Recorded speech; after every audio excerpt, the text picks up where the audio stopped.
네, 안녕하십니까. 오늘은 2월 4일 금요일 연중제 4주간 금요일입니다. 예, 연중주간이죠. 연중 4주간 금요일인데 갑자기 11개 하다가 뜬금없이 집회서가 나왔어요. 예, 아마도 이 전례를 어, 짜신 분이 다윗이 이제 어저께 다윗이 돌아가셨잖아요. 그죠? 목요일 날 연중제 4주간 목요일에 다윗이 안녕히 돌아가신 걸로 나옵니다. 그래서 다윗에 관한 얘기를 총정리한 것이 아닌가 싶어서 47장과 시편 18편을 통해서 저는 그렇게 생각하고요. 이거랑 전혀 상관없이 마르코 복음은 마르코 복음대로 그냥 쭉 나갑니다. 마르코 복음 6장 14절이야. 이것도 잠시 보도록 하겠습니다. 자, 그러면 어제 독서는 어제 독서에서 다윗이 숨을 거두고 그 다음에 솔로몬이 왕권을 이어받았다. 뭐 그 내용이잖아요, 그죠? 열왕기 장권. 열왕기는 이제 다윗이 죽고 솔로몬부터 쭉 스토리가 이어나가는 거예요. 다윗에 관한 총정리를 해야 되는데 이 전례, 그러니까 전례 영성이라는 게 있습니다. 전례 영성. 이 신명기 신학은 하나님과의 약속을 지키자는 것이고, 역대기 신학은 전례 참석해서 그거를 지키자는 건데, 가톨릭식 전례 영성은 이런 것 같아요.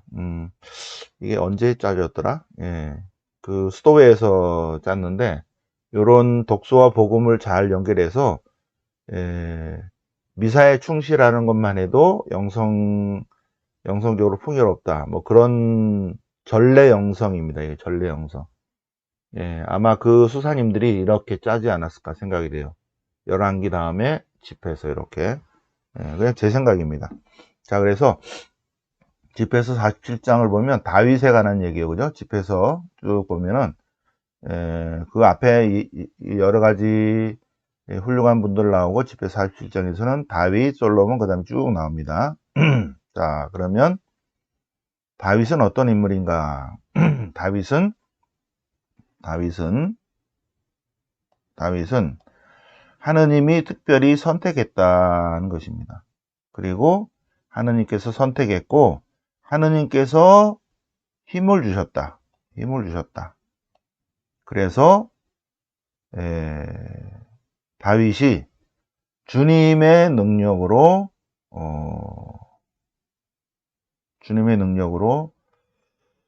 이렇게 공동체 우두머리가 되고 또 하느님을 대신해서 하느님 백성을 다스리게 되었다는 이야기입니다.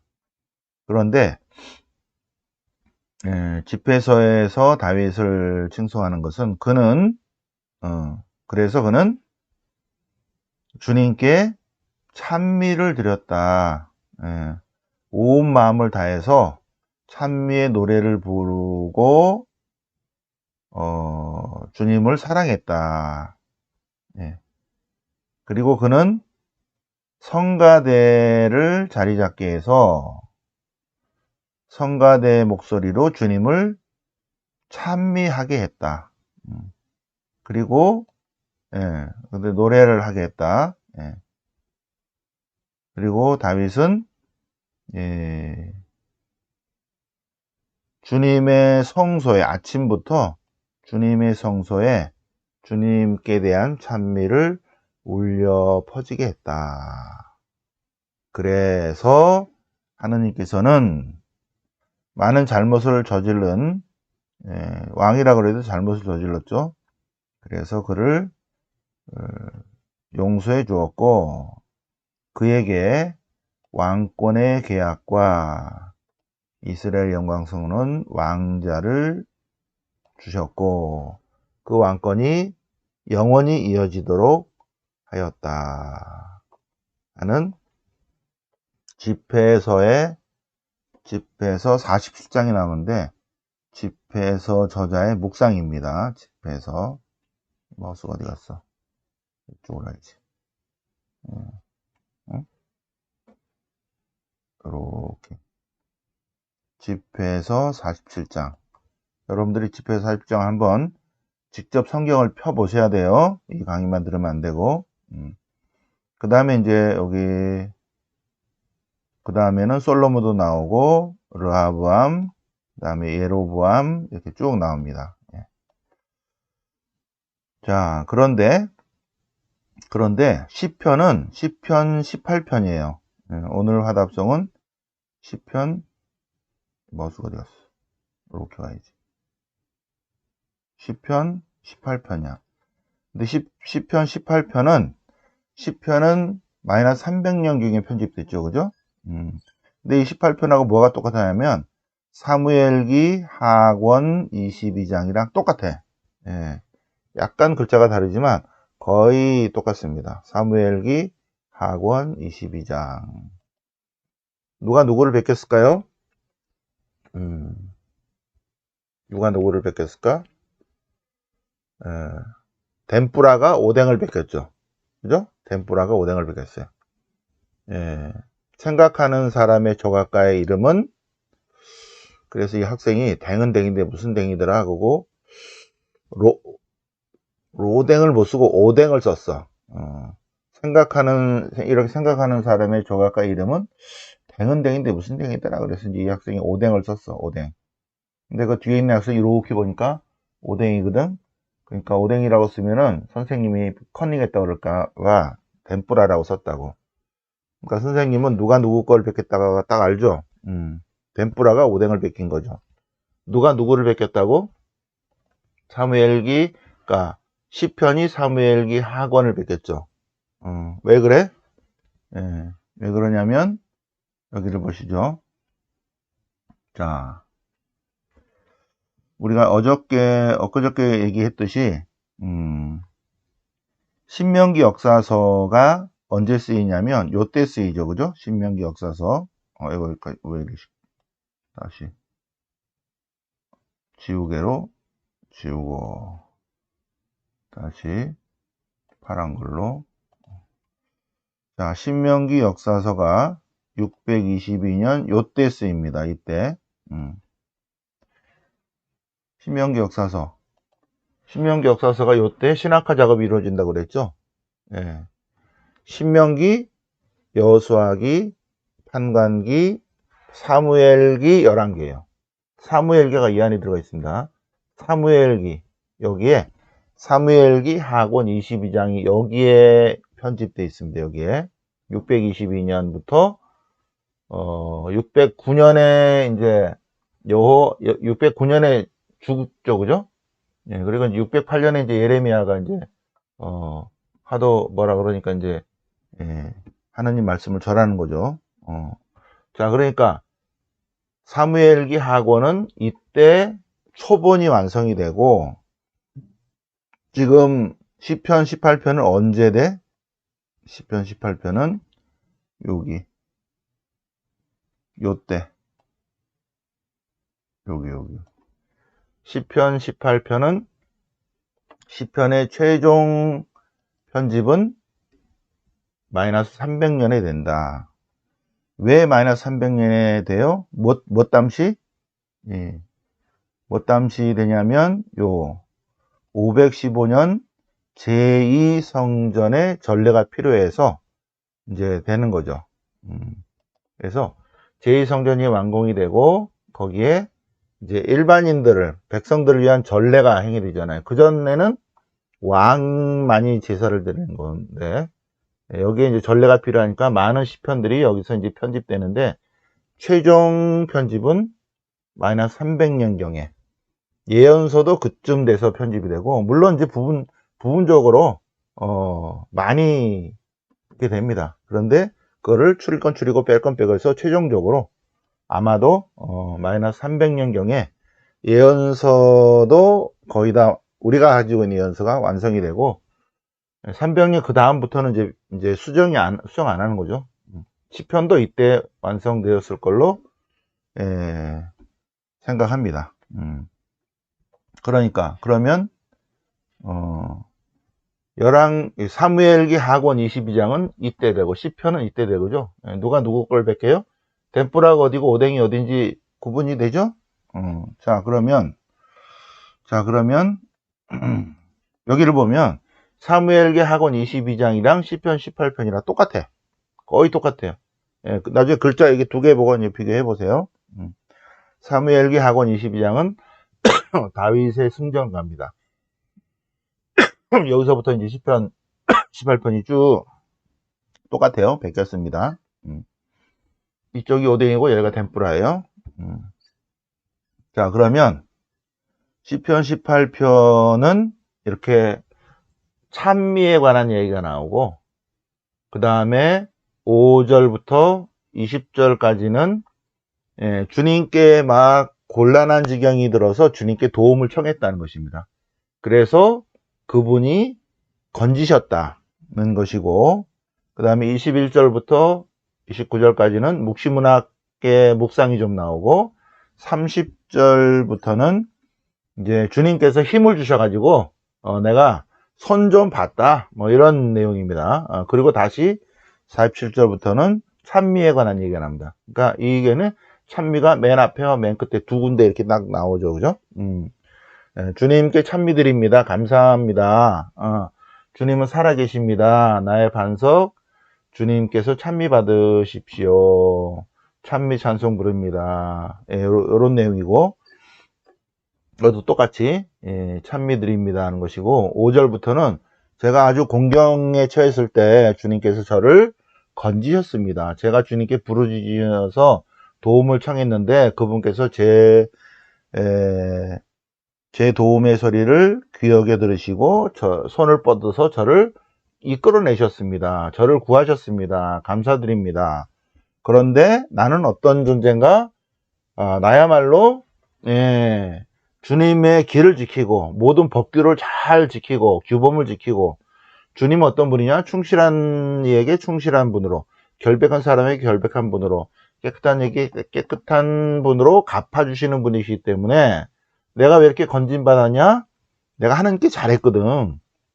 그 얘기입니다. 주님께서 내 의름에 따라서 나를 건지셨을 것이다. 그리고 더 나아가서 하나님께서 30절 나에게 힘을 주셨다. 힘 주셔서 나에게 맞서는 모든 놈들을 손보게 하셨다. 그래서 멸망하게 하셨다. 주님이 힘을 주셔갖고, 그래서 내가 민족들의 우두머리가 되었다. 우두머리가. 그래서 저놈들이 나를 섬기게 되었고 나에게 복종하게 해서 주님이 그렇게 해주셨다. 어려움 중에서도 물론 구하셨고, 그리고 다윗과 그 후손에게 영원토록 자비를 베푸셨다. 는 그러한 내용이 사무엘기 하권 22장을 그대로 옮긴 겁니다. 18편. 그래서 여러분들은 시편 18편과 그 다음에 사무엘기 하권 22장을 두 개를 딱 펴놓고, 두 개를 펴놓고 읽어보시기 바랍니다. 숙제, 오케이? 자, 그 다음에 복음서를 보겠습니다. 마르코 복음서. 자, 마르코 복음서를 보면 헤로데 안티파스죠. 헤로데 안티파스가 예수님의 소문을 듣는 거예요. 헤로데 대왕은 예수님이 탄생하실 때쯤에 죽었어요. 마이너스 4년에. 예수님이 마이너스 7년, 6년 정도 탄생하셨을 것으로 되고, 마이너스 4년에 헤로데는 헤로데 대왕은 죽습니다. 그 아들 헤로데 안티파스가 지금 예수님 소문을 듣는 거예요. 자, 그러면 헤로데 안티파스가 예수님의 소문을 듣고 예수님의 이름, 예수님의 능력이 널리 알려져서 소문을 듣고 두려워하는 거죠. 두려워해. 왜냐하면 자기가 세례자 요한을 죽였다는 거죠. 세례자 요한을 죽였는데 그가 다시 살아나는 게 아닌가 한다는 거죠. 그러면서 세례자 요한의 죽음에 관한 전승이 마르코 복음사가 들은 거를 얘기를 하고 있습니다. 이스라엘의 역사가 플라비우스 요세푸스라는 사람이 있습니다. 플라비우스 요세푸스라는 사람이 예수님과 같은 시대의 사람인데 그 전과 후에 관한 역사를 쭉 기록을 했습니다. 예. 그래서 플라비우스 요세푸스라는 사람이 예수라는 사람이 뭐 이렇게 하다가 십자가에 못 박혀 죽었다. 30년 4월 7일에 그게 이제 써놨어요. 역사 기록에 있습니다. 예. 그리고 플라비우스 요세푸스가 세례요한의 죽음에 관해서도 역사 기록에 써놨어요. 어떻게 죽었냐면 헤로데가 이제 세례자 요한이 세례 운동을 벌이니까 사람들이 몰리니까 두려움을 느껴서 사해 근처에 마케루스 군사 요새에 가둬놨다가 나중에 처형을 하게 돼요. 그래서 플라비우스 요세푸스는 헤로데 안티파스가 세례자 요한을 군사 요새에 가뒀다가 처형했다고 쓰였는데, 이 마르코 복음사가는 민간 전승을 전해 듣고 이렇게 6장 17절 이하를 쓴 것입니다. 근데 이제 이 민간 전승이라는 거가 나온 게 뭐냐면, 여기를 보십시오. 이 헤로디아의 딸이 헤로데가 생일에 고관들과 무관들과 갈릴레아 유지들을 초청해서 헤로데가 자기 생일에 사람들을 초청해 잔치했는데, 잔치에 헤로디아의 딸이 춤을 췄다는 거죠. 그런데 다른 전승을 보면 왕의 딸이 사람들 앞에서 춤추지는 않는다고 하는 거죠. 이거는 그냥 전승에 나온 거고, 실제로 왕의 딸이 물론 다른 딸이지만 자기가 낳은 딸은 아니죠. 고관들과 무관들과 갈릴레아 유지들 앞에서 춤추진 않죠. 그러니까 이 뒷부분은 다 그냥 지어낸 얘기라는 것입니다. 이거는 이제 틀린 얘기고, 실제로는 마케루스 군사 요새에 갇혔다가 그냥 어떻게 할까요? 그럴 때 이제 해가지고 죽었다고 플라비우스 요세푸스는 나옵니다. 그리고 이거는 그냥 민간 전승에 있던 거를 마르코 복음사가 전해 듣고 이렇게 이래서 죽었을 것이다 라고 하는 거죠. 근데 중요한 거는 그것보다도 예수님의 이름이 점점 알려졌다. 마르코 복음사가는 이분은 누구이신가를 자꾸 독자들에게 질문을 던진 것입니다. 마르코 복음서를 읽는 독자는 이분이 누구일까요? 사람들은 이렇게 얘기합니다. 그리고 두려움에 젖은 헤로데도 이렇게 얘기합니다. 과연 이분은 누구시죠? 하는 거예요. 예수님은 누구십니까? 자, 오늘 이렇게 여기서부터 집회서 47장, 그리고 집회서 47장 다윗에 관한 이야기, 그리고 시편 18편은 이거는 덴뿌라죠, 그죠? 덴뿌라? 오뎅이 뭐다? 오뎅은 사무엘기하고는 22장 그대로 베꼈어요, 거의. 네, 약간 뭐 글자가 틀린 게 몇 개가 있을 수 있지만 사무엘기하고는 22장을 그대로 이제 10편으로 이렇게 18편으로 놨습니다. 그리고 오늘 그거랑 전혀 상관없이 마르코복음 6장 14절 이하를 같이 묵상을 해 보셨습니다. 오늘은 10편을 묵상해 보시죠. 10편, 18편을. 사무엘기하고는 22장 하고, 그러면 오늘 10편과 사무엘기하고는 22장 오늘 하루 종일 묵상을 해 보시겠습니다. 끝나기 전에 유튜브 보시는 분들도 공지사항을 들으셔야 되니까, 오늘이 2월 4일인데 2월 9일 월피정이 있습니다. 월피정에 오늘 중으로 빨리 좋은 말 할 때 신청하시기 바랍니다. 010-8889-5425. 월피정, 홍길동 2월 피정 이렇게 해서 홍길동 베드로 2월 피정 이렇게 해서 올려주시기 바랍니다. 영광이 성부와 성자와 성령께 처음과 지저 항상 영원히 아멘. 성부와 성자와 성령의 이름으로. 아멘.